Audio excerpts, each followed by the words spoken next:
మహారాష్ట్ర సతారాలో మహిళా డాక్టర్ ఆత్మహత్య కేసులో సంచలన విషయాలు బయటపడుతున్నాయి. పోలీస్ అధికారి తనపై 4 సార్లు అత్యాచారం చేశాడని ఆరోపిస్తూ 4 పేజీల సూసైడ్ లెటర్ను పోలీసులు గుర్తించారు. పోలీస్ కేసుల్లో నిందితులకు నకిలీ ఫిట్నెస్ సర్టిఫికెట్లు జారీ చేయమని తనపై ఒత్తిడి తెచ్చారని సూసైడ్ నోట్లో ఉంది. అందుకు నిరాకరించడంతో తనను వేధించారని ఆమె ఆ లేఖలో పేర్కొంది. పోలీసు అధికారులు మాత్రమే కాకుండా ఓ పార్లమెంట్ సభ్యుడు, అతని 2 వ్యక్తిగత సహాయకులు కూడా తనపై ఒత్తిడిని తీసుకొచ్చారని సూసైడ్ లేఖలో పేర్కొంది మహిళా డాక్టర్.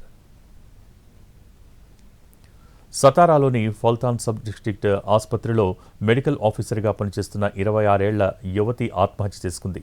సబ్ ఇన్స్పెక్టర్ గోపాల్ బద్నే తనపై 4 సార్లు అత్యాచారం చేశారని, 5 నెలలకు పైగా మానసికంగా, శారీరకంగా వేధింపులకు గురయ్యానని అరచేతిలో రాసుకుంది.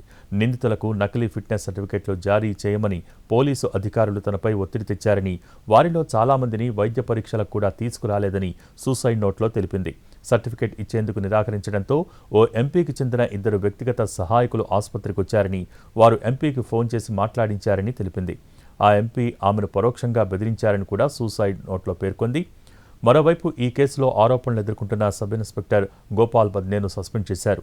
ఆయనపై కేసు కూడా నమోదు చేశారు. ఈ కేసులో దర్యాప్తు కొనసాగుతోందని పోలీసులు తెలిపారు.